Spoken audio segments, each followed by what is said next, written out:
La fábrica de harinas Fontecha y Cano, llamada así por sus propietarios y fundadores Francisco Fontecha y Filiberto Cano, es la única muestra del pasado industrial en la elaboración de harinas que queda en la capital. La llegada del tren a Albacete en 1855 cambió las referencias urbanísticas de la entonces villa.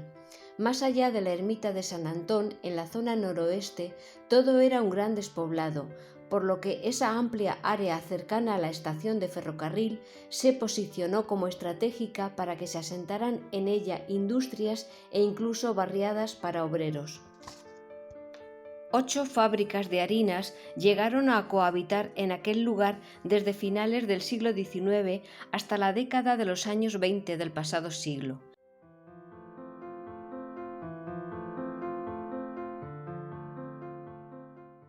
La Manchega, La Unión, Los Arcos, Fontecha y Cano.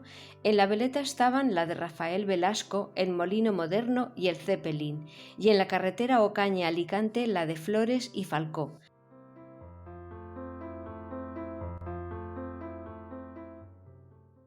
Por eso a esa zona se la llamó y se la llama Barrio de la Industria. De ahí que Azorín, a su paso por Albacete, le escribiera un poema acuñando la frase «El Nueva York de la Mancha». Para que nos hagamos una idea del impacto que tuvo la llegada del tren a Albacete, basta con decir que los planos, desde ese momento y hasta bien entrado el siglo XX, se norteaban con la estación como georreferencia y no con el punto cardinal.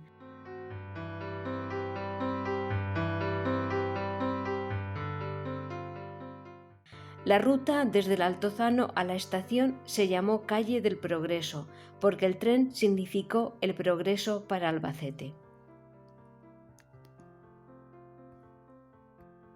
Un factor importante para la industrialización fue contar con la electricidad, que había llegado a Albacete muy temprano, en 1888. Ambas circunstancias propiciaron un desarrollo basado en el comercio de los productos agrarios y derivados hacia las zonas de Levante y Madrid, a lo que debemos añadir un hecho coyuntural, como fue la Primera Guerra Mundial, en la que la neutralidad de España benefició a la economía por la exportación de productos agrícolas ya transformados y elaborados en las nuevas fábricas hacia los países beligerantes.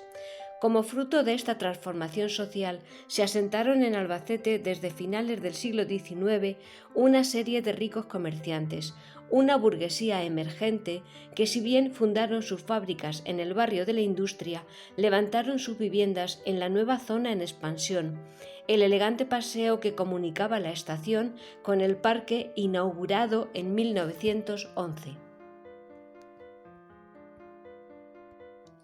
El primer plano de Albacete que ya recoge esta nueva expansión urbana es el del año 1918 aproximadamente.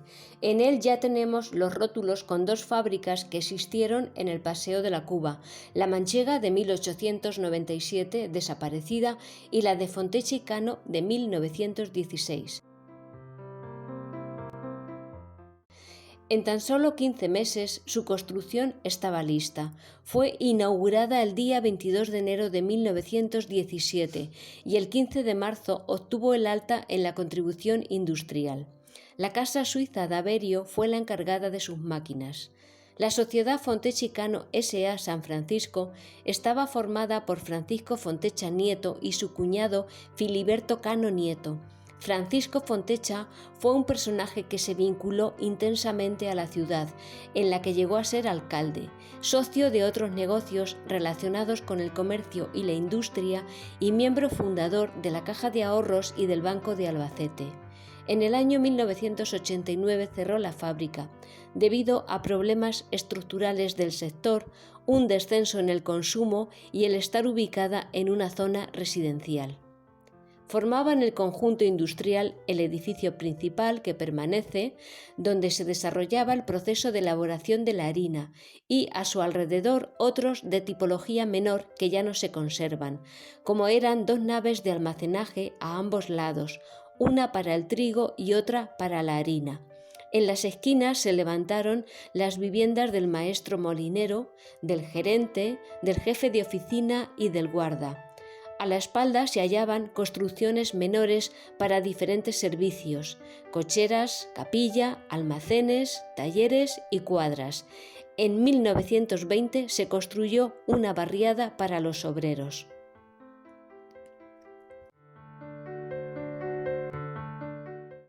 El edificio principal consta de 4 alturas rematadas por un frontón que cubre las cubiertas y le da un carácter palaciego. Su estilo es modernista, con una fachada en la que predomina la simetría y el orden.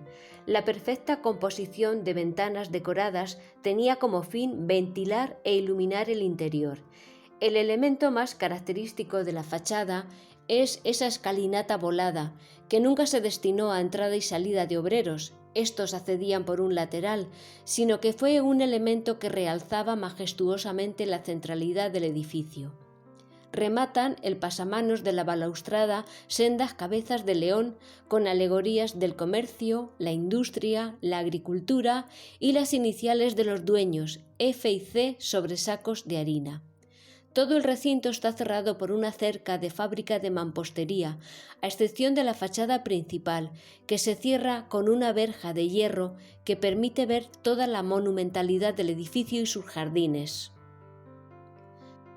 Sobre el funcionamiento de la fábrica podemos decir que se componía de un único motor situado en la planta baja con un eje de transmisión. El eje era el encargado de mover toda la fábrica y transmitir movimiento a las máquinas de las diferentes plantas por medio de poleas de hierro fundido y correas de cuero. El trigo accedía al edificio por la planta tercera y las harinas elaboradas salían de la fábrica hasta la nave de almacenaje a través de la planta segunda, conocida como de caídas. En sus mejores años, la factoría llegó a tener una producción de harinas superior a 60.000 kilos diarios. Por sus dimensiones y características, fue fábrica de referencia en la provincia de Albacete y en la región. En 1990, el Ayuntamiento de Albacete adquirió el emblemático edificio con fines públicos, para posteriormente, en el año 2000, cederlo a la Junta de Comunidades de Castilla-La Mancha. En el año 2002 comenzó la rehabilitación del edificio que amenazaba ruina. El presupuesto total ascendió a 8 millones de euros. Los arquitectos responsables fueron Emilio y Manuel Pedro Sánchez García. Fue en el año 2003, bajo la presidencia regional de José Bono, cuando se reinauguró la fábrica de harinas de Albacete como sede de la delegación de la Junta de Comunidades. Actualmente se encuentra allí la Delegación Provincial de Hacienda, Administraciones Públicas y Transformación Digital. El concurso de rehabilitación contemplaba su vaciado interior, motivo por el que no se ha conservado ningún elemento de la antigua fábrica. Aunque solo han transcurrido 20 años, la sensibilidad hacia el patrimonio industrial ha cambiado, gracias a una mayor conciencia sobre este y su amplio abanico de manifestaciones, que incluye las industrias del pasado reciente.